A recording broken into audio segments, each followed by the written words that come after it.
Bienvenue dans l'Hebdo de François, toujours en partenariat avec Beurre FM et Africa numéro 1, et toujours en compagnie de notre équipe Chic et Choc. Pour le Chic, j'ai nommé notre ami Francis Laloupeau d'Africa numéro 1, bonjour. Bonjour Jean-Marc. Pour le Choc, ça sera Nadir Djenad de Beurre FM, bonjour. Bonjour Jean-Marc. Et puis, il nous a faussé compagnie aujourd'hui, notre chercheur préféré, Dominique Volton, est resté pour raisons professionnelles aux États-Unis, et c'est Wallace Cotra qui a la gentillesse de le remplacer. Bonjour Wallace. Bonjour. Enfin, le dernier, mais non le moins, j'ai nommé Éric Zemmour, polémiste, journaliste, tout le monde le connaît, il court les télévisions, il écrit, on le voit souvent. Voilà, je vous ai présenté toute l'équipe. Permettez-moi de vous rappeler où vous pouvez nous écrire. On a une adresse email, il s'agit d'hebdo@rfo.fr. Je répète, hebdo@rfo.fr. Ça a dû s'afficher sur l'écran. Voilà. À la une de l'hebdo cette semaine, on essaiera de faire le bilan du voyage du président de la République Nicolas Sarkozy en Algérie. On évoquera la polémique suscitée par le Times, ce magazine américain qui prétend que la culture française est morte. On évoquera aussi le revers sérieux du président vénézuélien Hugo Chavez. Et enfin, les nouveaux rapports, espérons-le, entre l'Iran et l'Amérique après les révélations de la communauté des renseignements américains. Mais tout d'abord, on va aborder en tout premier l'Algérie. Alors, l'Algérie, Nicolas Sarkozy est revenu. On peut dire qu'il est revenu avec les mains pleines d'euros. Mais est-ce que pour autant, la tension qui existe entre ces deux pays à propos de la colonisation est apaisée, Éric Zemmour ? Comment vous dire? Moi, je pense que ça sera, j'allais dire jamais apaisé, c'était une bêtise. Mais ce que je veux dire, c'est qu'il va falloir des dizaines d'années pour que ça s'apaise. C'est le temps qui fera. Mais Nicolas Sarkozy, dans son discours, a fait le geste qu'il fallait. Moi, je trouve qu'il a eu tort. Je vais vous dire. J'étais, mais je pense qu'on ne sera pas d'accord avec moi autour de cette table. Moi, je suis contre la repentance. Je pense que l'histoire du monde, c'est l'histoire de la décolonisation. Et qu'on n'a pas à se repentir, même si évidemment il y a eu mais dans toutes les colonisations, il y a des massacres, il y a des injustices, il y a des prises de terre. Il s'est pas repenti. Mais non, mais il s'est exclu. Enfin, il a dit que c'était un système injuste. Ouais. Il a fait la moitié du. Vous pensez pas que c'est un système injuste? Mais dans ce cas-là, l'histoire n'est pas morale. Il n'y a pas de.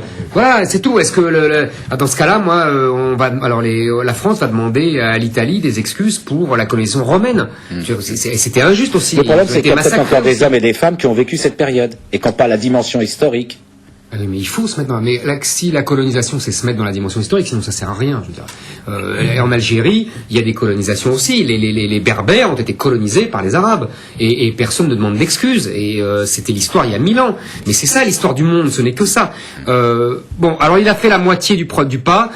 De toute façon, en face, ils voudront des vraies excuses, ça Nadir a raison, donc ça sera jamais assez. Moi, je pense qu'il ne faut rien donner. Donc voilà. Et ce qu'il a donné est insuffisant, en tout cas. Et ce qu'il a donné sera... Non, pour moi, c'est trop, et pour ceux qui attendent des excuses, c'est pas assez. Donc c'est sans Il est resté au milieu du gué. Il est resté au milieu du gué. Alors, Francis, vous partagez votre point de vue? Ah non, pas du tout. Quoique, il y a quand même quelques aspects dans le propos d'Éric qui sont tout à fait, disons, je sais pas, acceptables, disons, que je pourrais partager. Je pense qu'il y a le temps de la guerre et il y a le temps de l'apaisement. Et parfois, ce qu'on appelle excuse, c'est simplement une formule, c'est la formule de l'apaisement en quelque sorte. Il ne s'agit pas de repentance.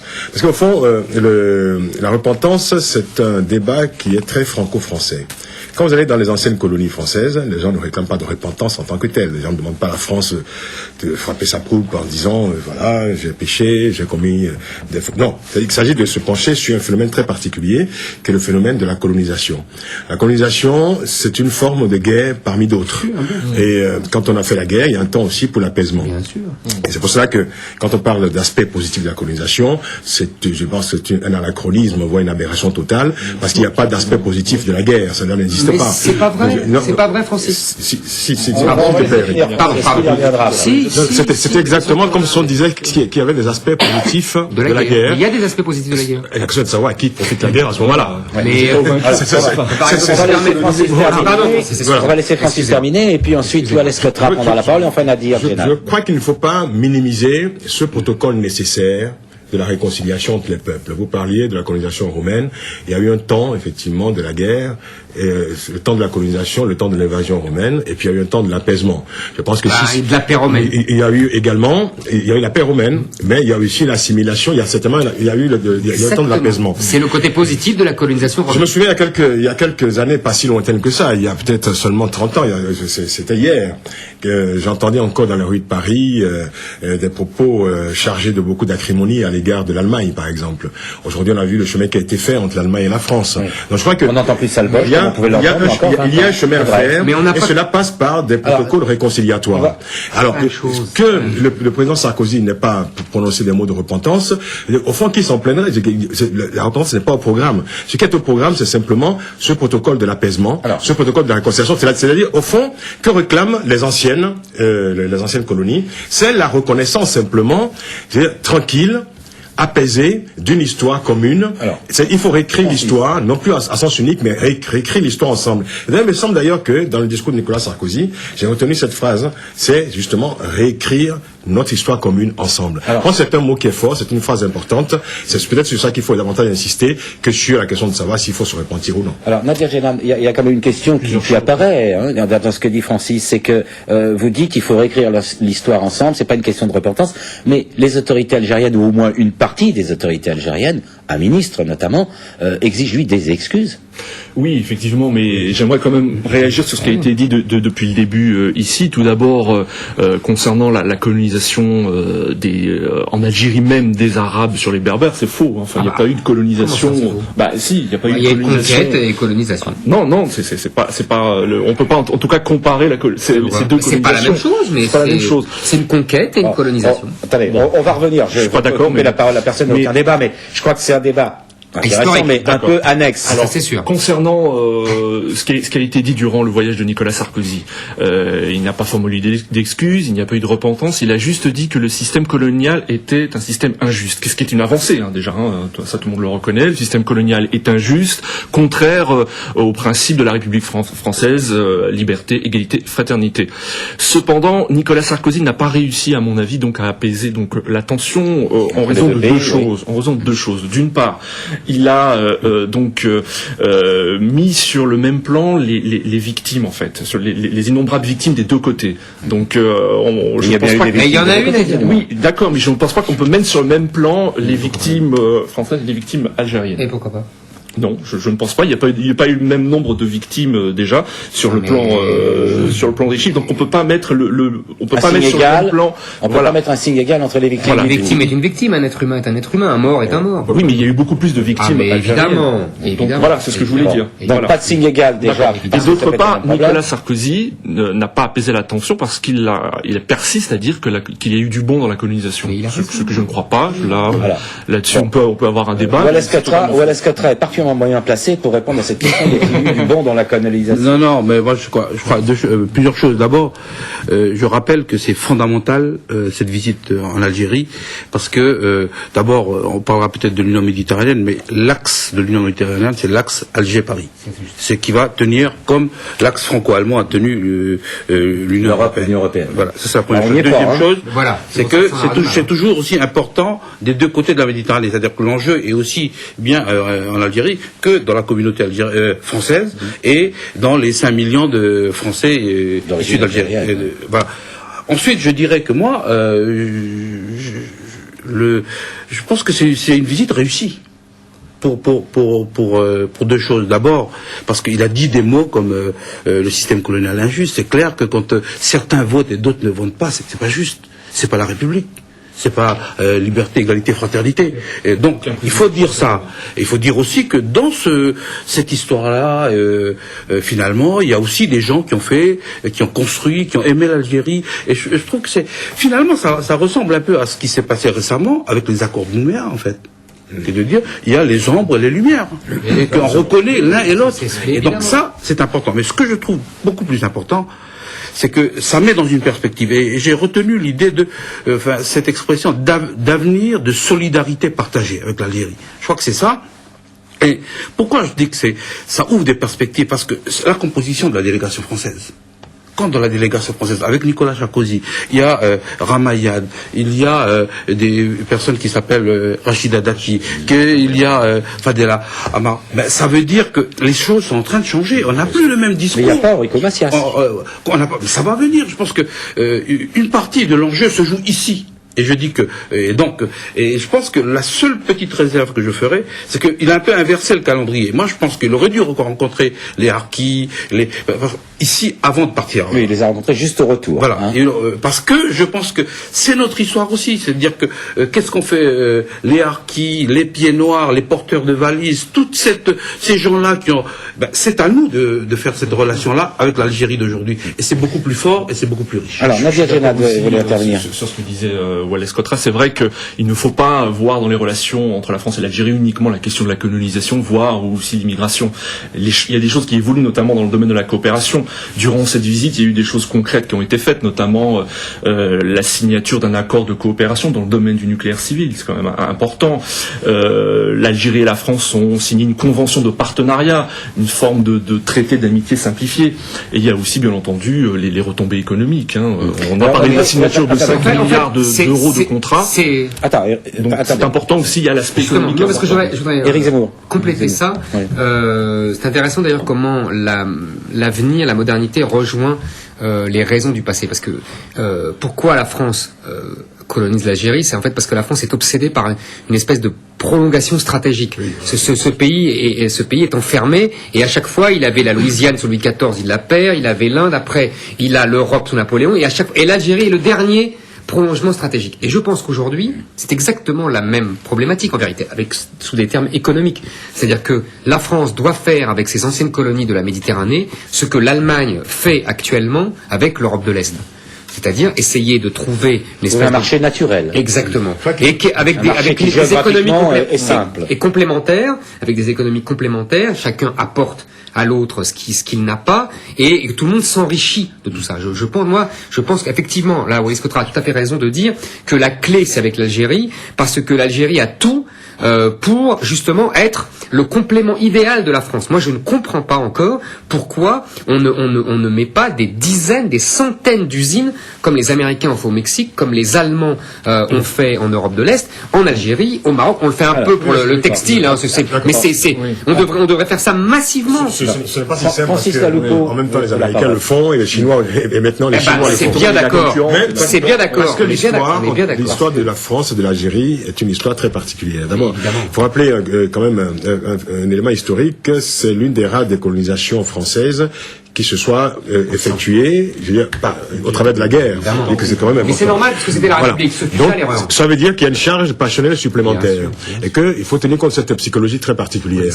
Alors, il y a du chemin à faire. Parce que, oui, mais les acteurs sont encore vivants. Oui. Certains acteurs sont encore vivants. C'est important. C'est pour ça que Nicolas Sarkozy a une position un peu particulière. C'est vrai qu'il est d'une génération qui n'a pas connu, justement. Qui est née, en tout cas, juste au moment de la décolonisation. C'est un peu difficile, je veux dire, qu'il porte la charge d'excuses historiques. Et la notion d'excuse je crois que c'est un dévoiement même de la pensée, la notion d'excuse. Parce que l'excuse n'a jamais rien résolu. Si vous prenez l'histoire de l'humanité de manière générale, ce n'est pas, je veux dire, l'excuse qui permet, d'évacuer une histoire ou d'apaiser définitivement certaines passions.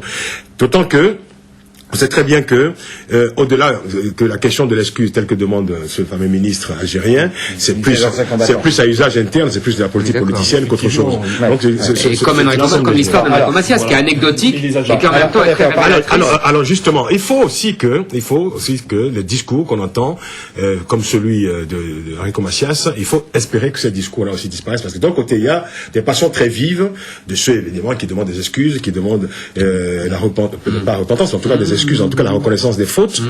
Et puis il y a aussi cette nostalgie lourde qui traîne, ce malaise extrêmement terrible du paradis perdu qui est toujours présent.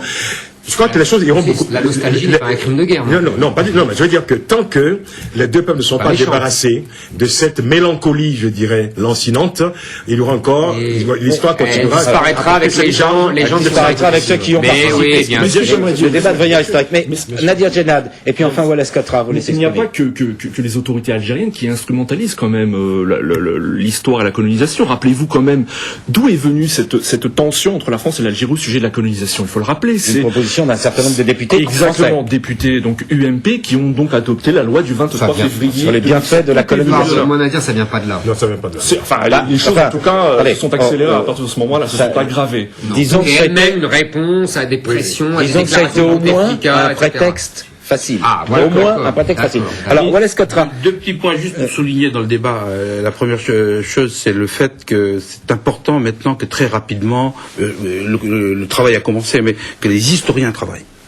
Les historiens travaillent très précisément. Ils travaillent depuis longtemps. Oui, voilà, ils travaillent déjà de chaque côté. Je crois que des groupes d'historiens Il y a même eu un livre entre un historien Voilà. français, Benjamin Stora, et un historien algérien. que ce genre d'initiatives se multiplient et que finalement ça sorte un peu du débat polémique et quand on travaille sur l'histoire des deux pays et d'ailleurs quelque part une histoire commune quoi.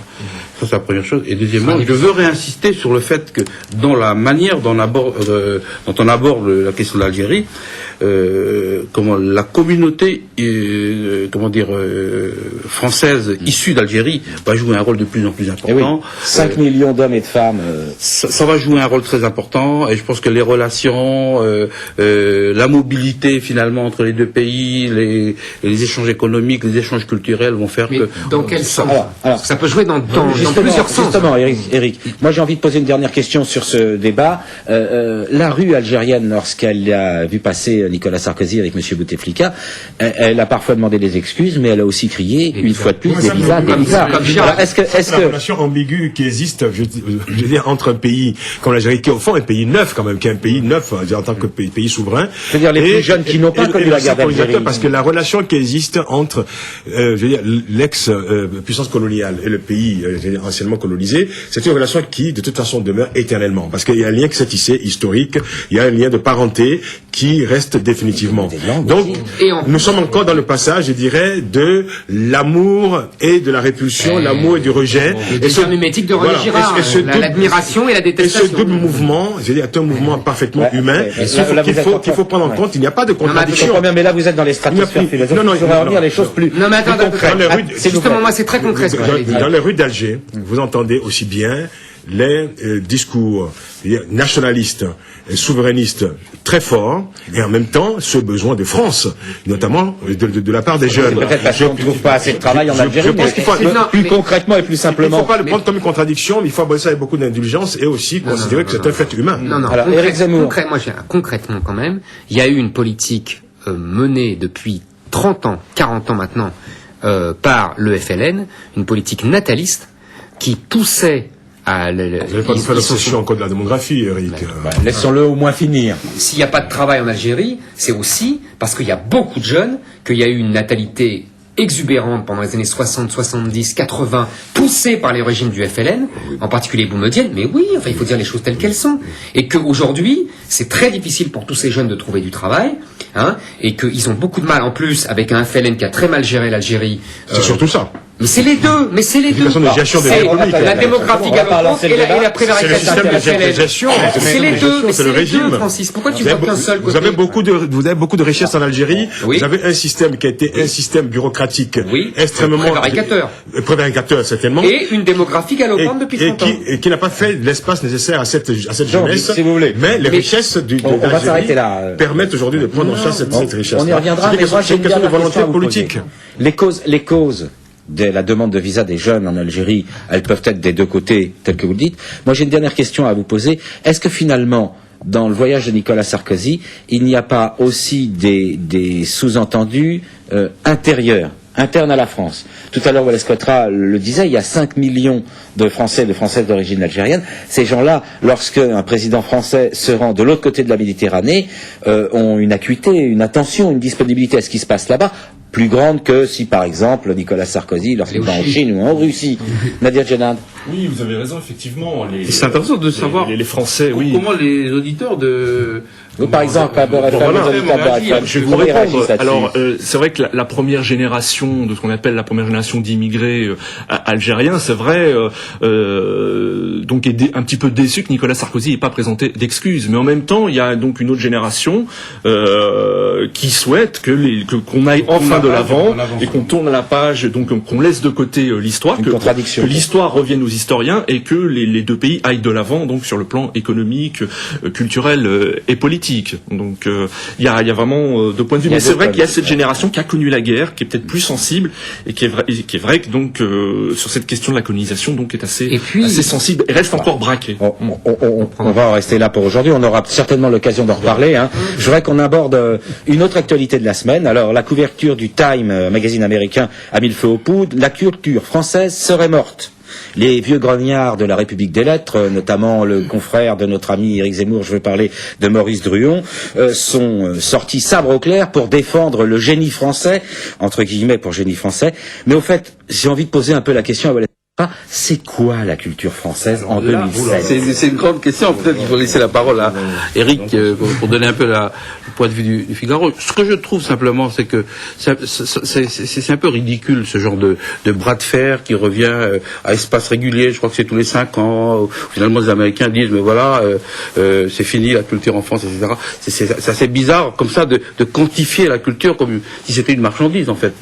Et je crois que la vraie question pour nous, c'est de dire est-ce que aujourd'hui, la création française, est-ce que aujourd'hui les expressions culturelles françaises nous permettent de trouver notre place aujourd'hui en France et dans le monde, quoi. C'est ça. Et dans la mondialisation c'est ça la vraie question. Le reste, je suis pas un encyclopédiste, je sais pas. Est-ce qu'il faut regretter le temps où les universités américaines conjuguaient Derrida avec Foucault, Sartre avec Beauvoir, ou est-ce que c'est pas fini? Foucault, mais on parlait tout à l'heure avec Francis de René Girard et du désert mimétique. On en a une preuve magnifique, c'est-à-dire en gros les Américains, ils admirent une seule chose de la France, c'est évidemment sa culture qu'ils n'ont pas, et donc ils sont fascinés. Et donc ils veulent la détruire. D'ailleurs, ils la détruisent parce que ce qu'on oublie de dire, c'est que le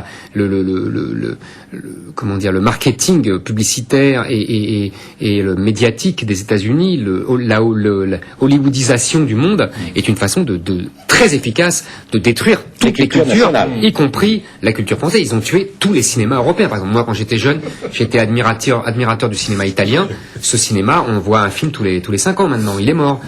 Donc la France essaie de résister. Alors là où je suis avec l'État, en fait c'est ça, en fait toujours pareil. Là où je suis assez d'accord avec le papier de l'américain, c'est Donald de Morrison, qui au passage, disons-le, vit en France. C'est que incontestablement. Parle un petit peu de ce qu'il connaît quand même. D'abord, il y a une chose amusante, c'est que on voit bien le prestige qu'a eu la France, parce qu'il y a que la culture française dont on dit qu'elle est morte, que les Américains font un papier entier pour une d'un jour de Time pour dire la culture française est morte. Ils disent pas la culture italienne est morte, la culture finlandaise est morte, ils s'en foutent complètement.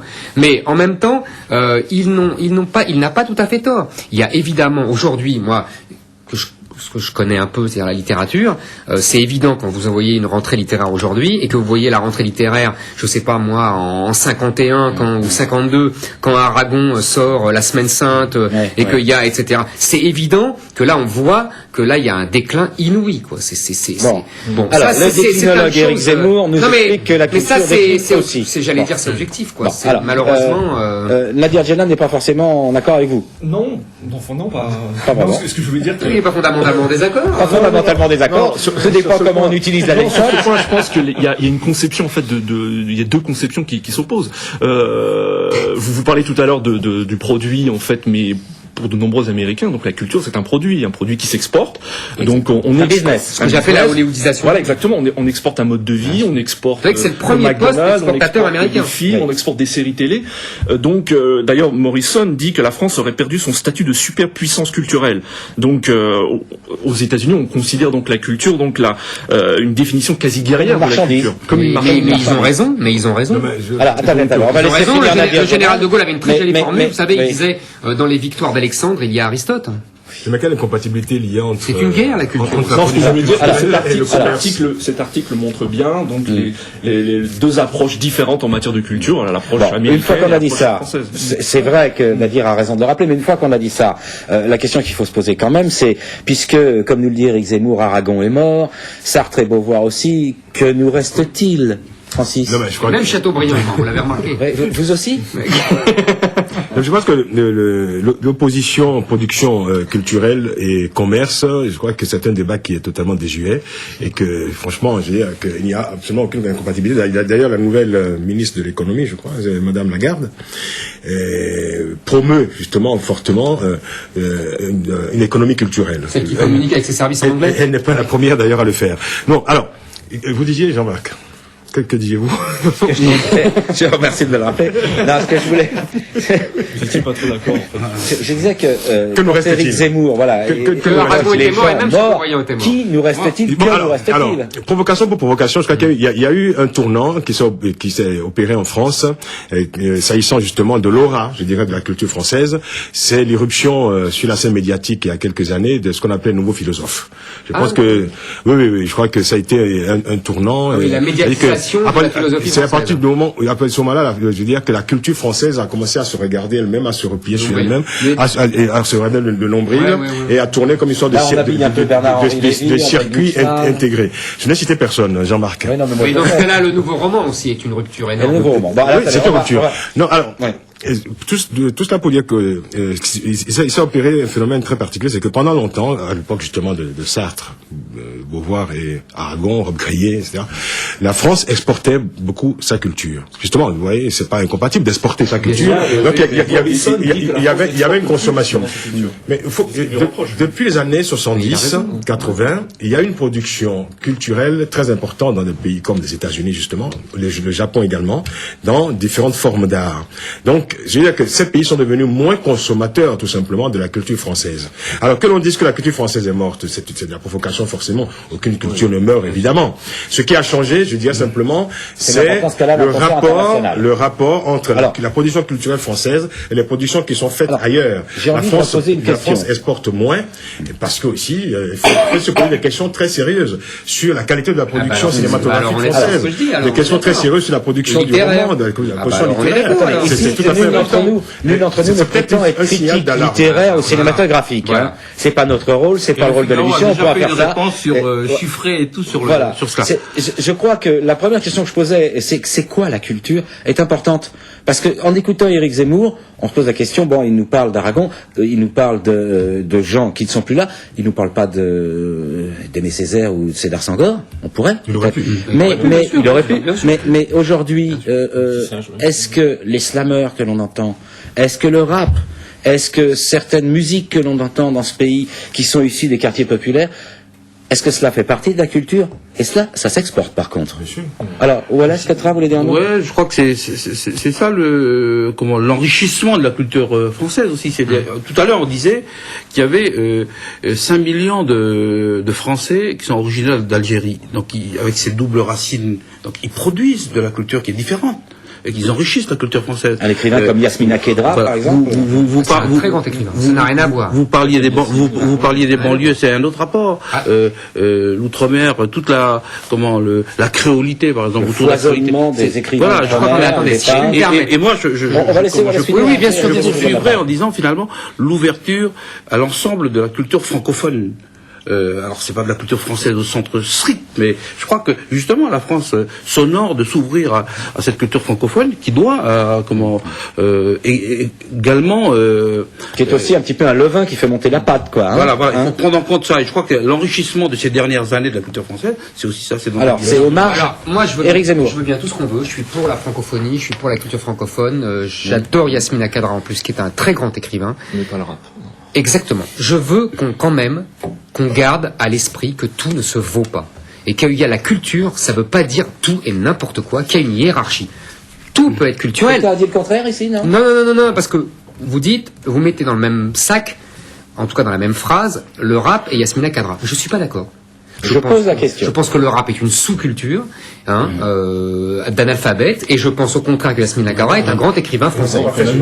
Alors, bon. Mais je suis désolé. Il a- Vous avez déjà entendu les paroles des rappeurs? Excusez-moi. Tout dépend les rappeurs. Moi, j'ai entendu celle d'MC Solar, par exemple. Voilà, mais ça y est, bon. c'est toujours la Libye, MC On ne va Solar. pas. Bon, Et alors, franchement, on écrira à MC Solar qu'il est un alibi. Mais je vais poser la je l'ai question. déjà dit, autrement. moi. Je l'ai déjà dit. Il y a Abdel Malik, enfin, Abdel Malik, qui a écrit un livre. Ce sont des apports déterminés à la culture française, et de plus, cela s'exporte faudra et se ça poser la rapporte question. beaucoup de devises à la France. Peut-être qu'il faudra se Et poser la Diams question. aussi, hein. Diams aussi. Peut-être- Le nouveau Rimbaud français. Vous n'écoutez pas, mais il y a un public S'il vous plaît. qu'il faut Est-ce respecter. est-ce qu'on peut revenir à des choses plus simples? Mais c'est pas parce que ça se vend Éric que Zemmour. ça vaut Rimbaud, excusez-moi. Éric Zemmour. Vous venez de dire ce qu'il fallait. C'est pas une échelle de valeur. Peut-être faudra-t-il se poser la Ah, question non, si, du il y a une rôle. échelle de valeur. Peut-être faudra-t-il se poser la question du rôle du commerce dans tout ça. Bah oui, on est bien d'accord. Et c'est pas parce que le commerce utilise le rap que tout le rap est condamnable. J'ai envie de vous citer une phrase et je finirai Non, par mais là. c'est pas parce que le commerce utilise le rap que le rap est une grande culture. Bien sûr, dans l'autre sens aussi. Mais moi, je voudrais quand même qu'on revienne à une chose, parce que si on suit le raisonnement d'Éric Zemmour, je suis un peu inquiet pour la phrase célèbre de Paul Valéry, qui disait toujours « Je ne suis pas un homme cultivé, je suis un homme qui me cultive ».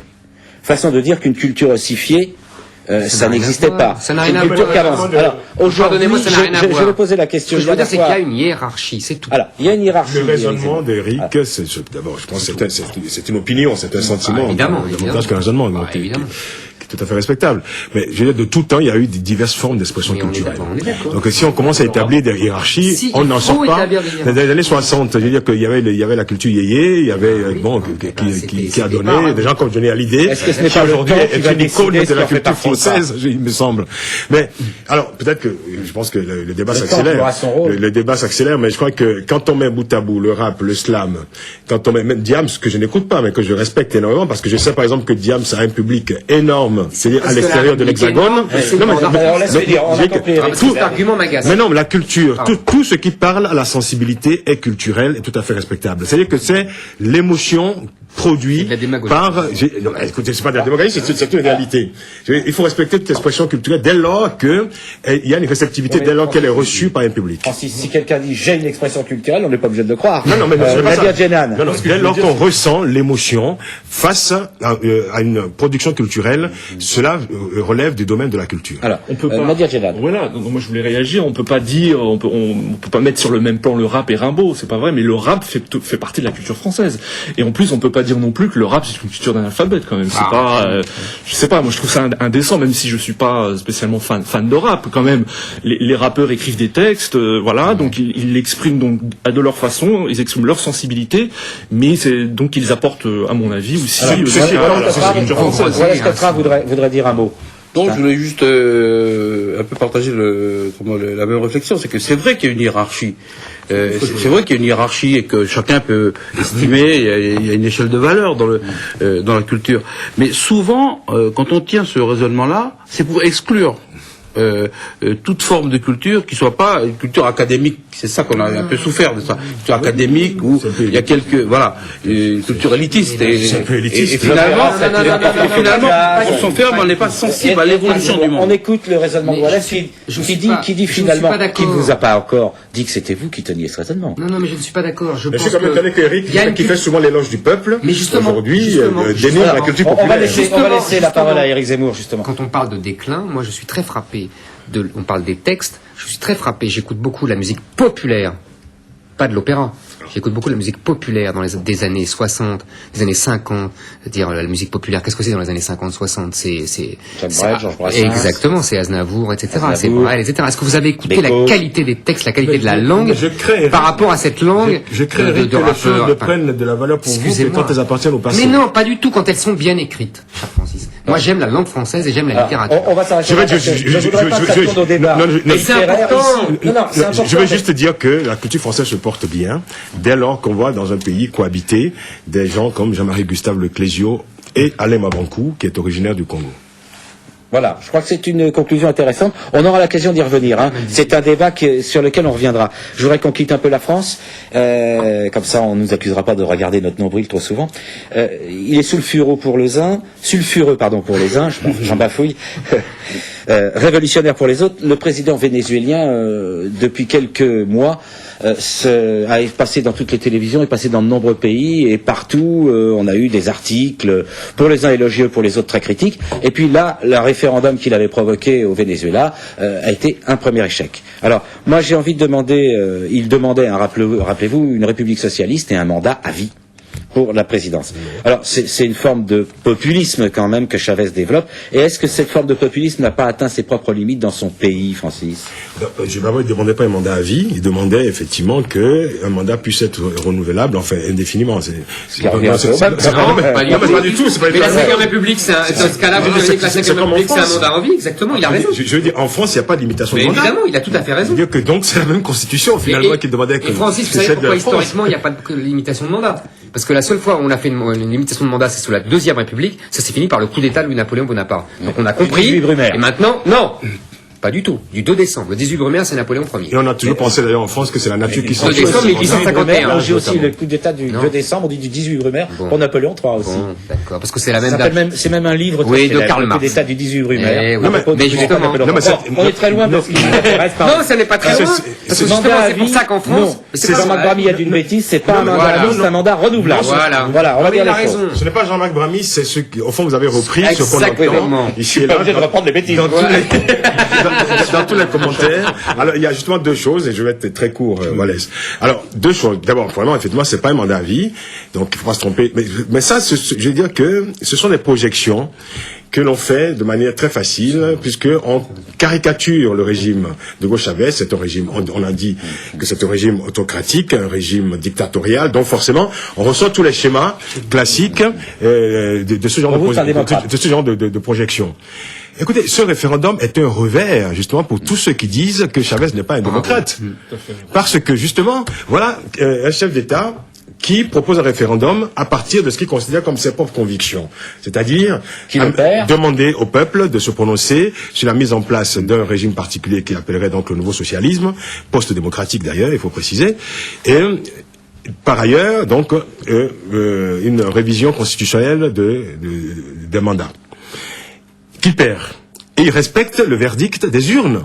On ne peut pas faire de meilleure démonstration démocratique que celle-là. Bon, voilà ce pour dire que simplement, il a reconnu très vite, c'était assez surprenant. Et sauf si je me trompe, mais ça a été plus lent pour l'élection présidentielle aux États-Unis, j'ai l'impression.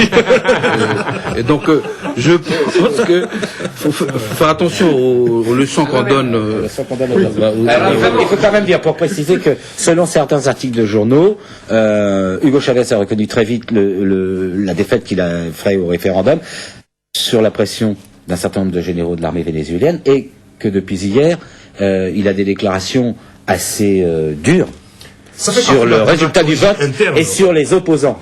Quand je dis assez dur, c'est vraiment très violent comme langage. Bon, on donne la parole à Yves Zemmour. Je suis vraiment sur une ligne très proche de celle de Francis et de Wallis. Je suis d'accord, moi je pense qu'on en fait beaucoup avec Chavez. Je pense que, souvenez-vous qu'en 58, la gauche défilait non au fascisme, mais c'était le général de Gaulle, le fasciste. Encore un coup d'État. Absolument, et Francis a tout à fait raison de dire que c'est uniquement le mandat renouvelable à vie, donc c'est pas, ça veut pas dire, mais en France c'est exactement le cas. Bon, maintenant, alors il faut mettre une nuance là-dedans. Peut-être si on veut mettre une nuance là-dedans, c'est vrai qu'il a des tentations, je dirais, Chavez. Mais et un passé. Comme Poutine, rappelons-nous que ça a été un officier Poutine. Absolument. Un héros populaire. Non, mais je suis d'accord. Non, des tentations et un passé. Il est intéressant. Il a des tentations. Je crois que c'est assez net, c'est évident. Et comme tout pouvoir est porté à en abuser, vieille phrase qu'on connaît par cœur. Maintenant, Chavez est beaucoup plus intéressant en ce qu'il représente, c'est-à-dire que on voit bien que c'est la révolte de l'Amérique du Sud, il y a des exceptions. Avec Evo Morales. Exactement, contre l'américanisation du monde et contre la mondialisation qui, pour les gens, se ressemble beaucoup. Et Chavez a les moyens financiers, si j'ose dire, de sa révolte et de sa résistance. Moi, je trouve que le plus intéressant dans Chavez, je vais vous dire, c'est quand il essaye de se passer, et qu'il a réussi d'ailleurs, mais de se passer du FMI. Je trouve que là, c'est très intéressant. Je ne sais pas jusqu'où ça va aller d'ailleurs. Voilà, c'est très intéressant cette histoire, parce que là, je pense que le FMI est le vrai bras armé des États-Unis depuis 20 ans, et de la mondialisation, le FMI et l'OMC. Il va peut-être faire quelque chose. Non, je pense qu'il ne fera rien. Dominique Strauss-Kahn pourra rien faire. Il prendra son chèque et puis c'est tout.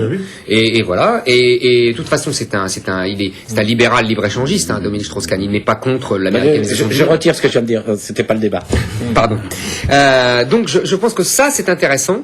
Je pense que la France d'ailleurs devrait s'inspirer.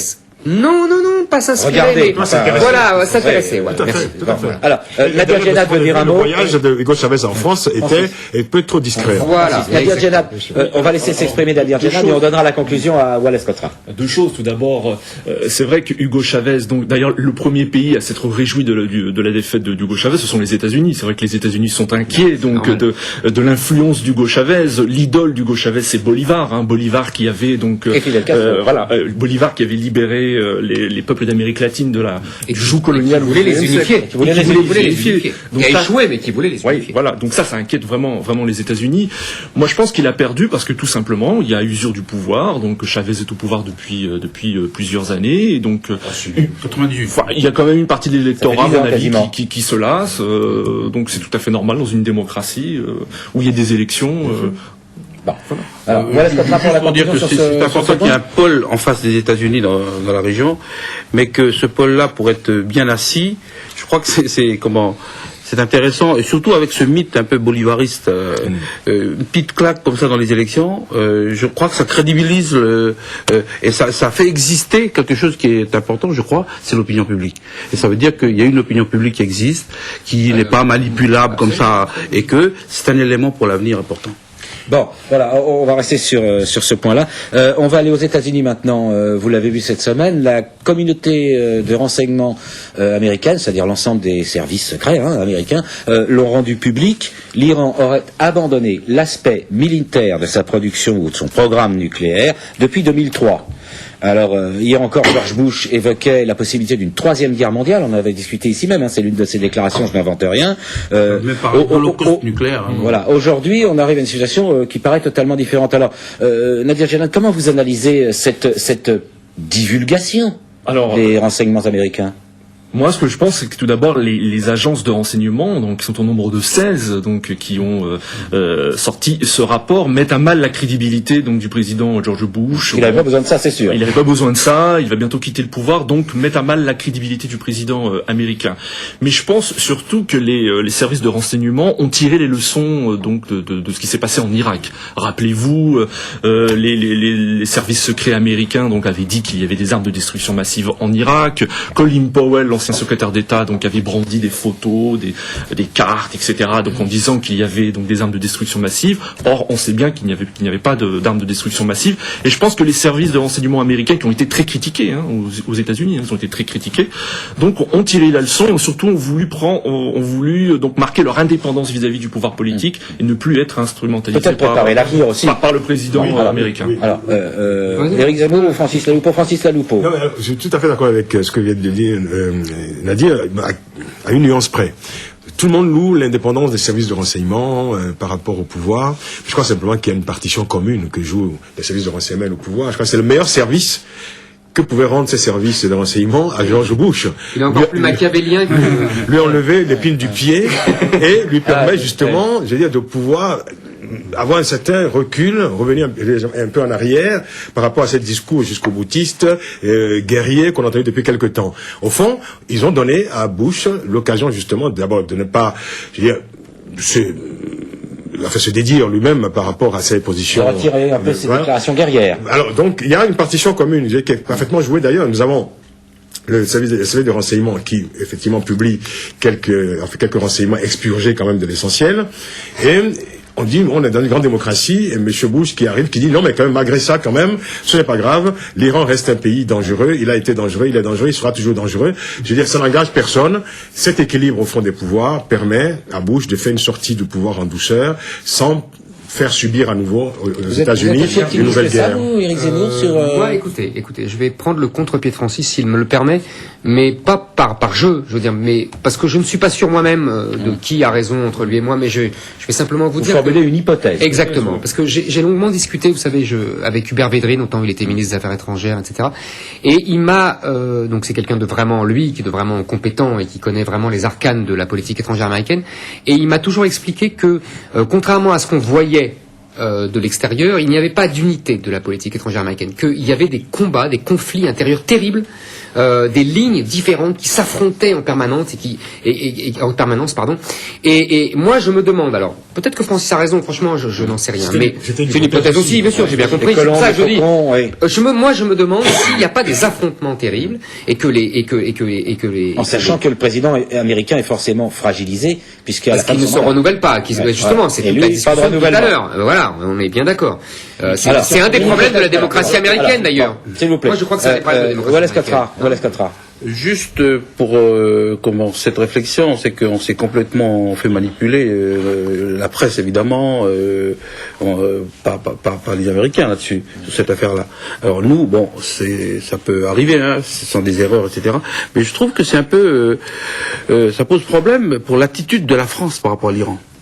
Qui a été très inspiré de la position américaine, Kouchner, et que je trouve que M. Kouchner était un peu vite en besoin en déclaration. Je crois qu'ils n'ont pas averti Kouchner. Alors voilà, c'est la seule réflexion. Wallace Katra, vous êtes en train de donner un conseil à M. Kouchner du genre tais-toi ou le dis pas si souvent ou... Non, je dis que c'est un peu ça pose vraiment un problème. La France se retrouve un peu seule. Voilà, exactement. Mais ils maintiennent ridiculement sa position quand même sur l'Iran. Bah, sauf que heureusement, si vous parlez tous en même temps, on a du mal. Nadir, un petit mot, ensuite Éric Zemmour. Non, ce que je veux dire, c'est que tout de suite après la publication du rapport, quand même, Nicolas Sarkozy et Angela Merkel, ensemble, ont réaffirmé leur position donc vis-à-vis de l'Iran. Une position qui ne change pas. Donc ils n'ont pas pris compte finalement de ce rapport. Les Américains ont passé la patate chaude aux Français, accessoirement aux Allemands. Ouais. Éric Zemmour voulait dire un mot. Non, il me semble que il y a un jeu là aussi très compliqué, parce que quand Kouchner avait dit ça sera la guerre, Sarkozy était intervenu pour dire il est allé trop loin, vous vous souvenez de ça. Donc là aussi, même Sarkozy est en retrait par rapport à Kouchner, mais qui a expliqué, maintenant il théorise ça, il dit qu'un ministre des Affaires étrangères c'est fait pour avaler des chapeaux, donc bon... le ciel du courage, il y a des chapeaux plus grands que d'autres. Je voudrais quand même, sur cette question, qu'on aille un peu plus loin, parce que pour l'instant on parle beaucoup, un peu comme le monde diplomatique, de l'attitude des États-Unis, des raisons de la France, etc. Il y a peut-être une question qu'il faut se poser qui est un peu plus terre à terre. Est-ce que cette déclaration ne va pas renforcer l'aura que l'Iran et les dirigeants iraniens ont dans l'opinion publique au Proche et Moyen-Orient? C'est un Est-ce qu'on n'est pas en train de se trouver dans une situation où l'on renforce un pouvoir? Alors, Éric Zemmour d'abord. Parce qu'on parlait des conflits inter-américains, mais en Iran, c'est la même chose. Il y a aussi des conflits de pouvoir terribles. Des modérés. Voilà, exactement. Exactement. Donc là, ça a un double effet de renforcement. On renforce Ahmadinejad, le président iranien, contre le clan des durs. Le clan des durs. On renforce le clan des durs. Contre Khatami, et le clan des modérés, enfin de ce qu'on appelle les modérés, de ceux qui sont tentés par l'alliance avec les États-Unis. Maintenant, et à l'extérieur, je suis tout à fait d'accord avec vous, on a bien compris depuis quelques années, il y a une lutte terrible pour la domination du monde arabo-musulman entre l'Iran d'une part et les chiites, et d'autre part l'Arabie saoudite et les sunnites. On voit bien que ceux qui seraient plutôt favorables à un bombardement de l'Iran, même sans le dire, c'est l'Arabie saoudite, et que là il y a un conflit terrible entre les deux, et que ça, d'après moi, vous avez raison, c'est que les Américains là ont renforcé les Iraniens dans ce grand combat. Mais comme déjà ils avaient fait le plus gros, si je peux me permettre une pointe d'ironie, vu qu'ils avaient détruit l'Irak, c'était quand même les seuls qui résistaient à l'Iran, ils avaient fait le plus gros du chemin pour favoriser l'Iran. Tout le monde partage cette analyse? Oui, je crois.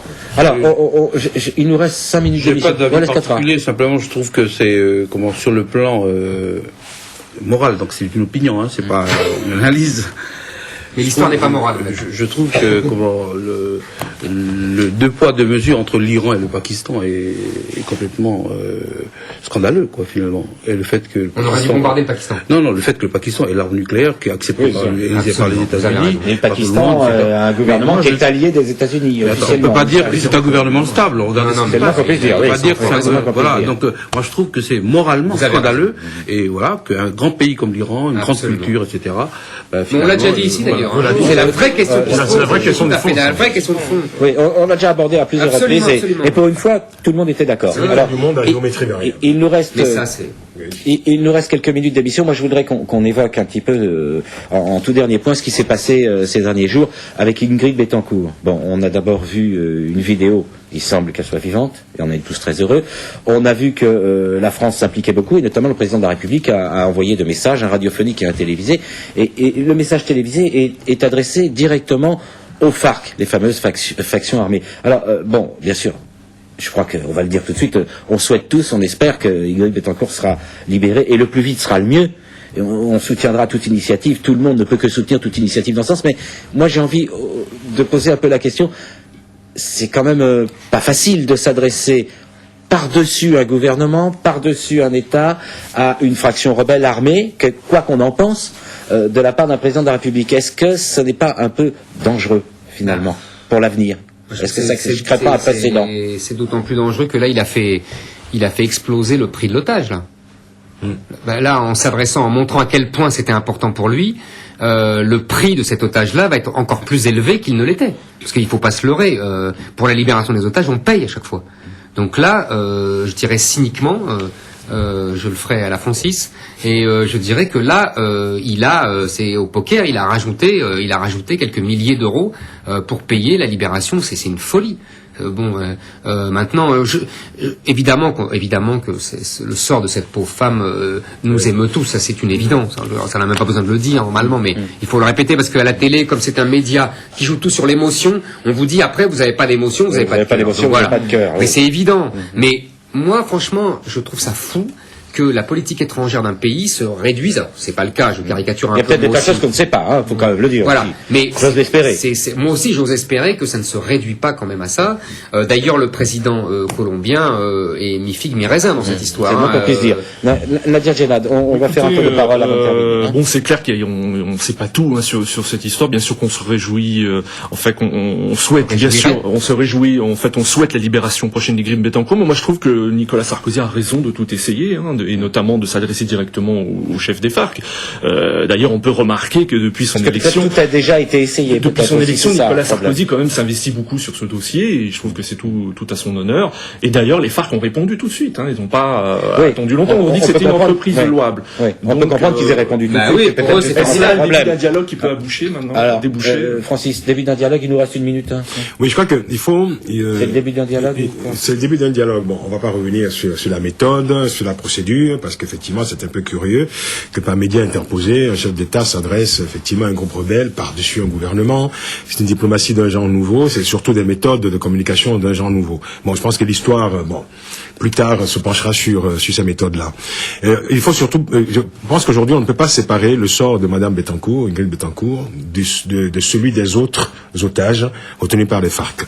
Je pense que s'il y avait une solution demain, la seule alternative qui est posée aux rebelles, c'est effectivement de trouver une solution globale aux otages américains, notamment, et aux autres, notamment, Madame Ingrid Bettencourt.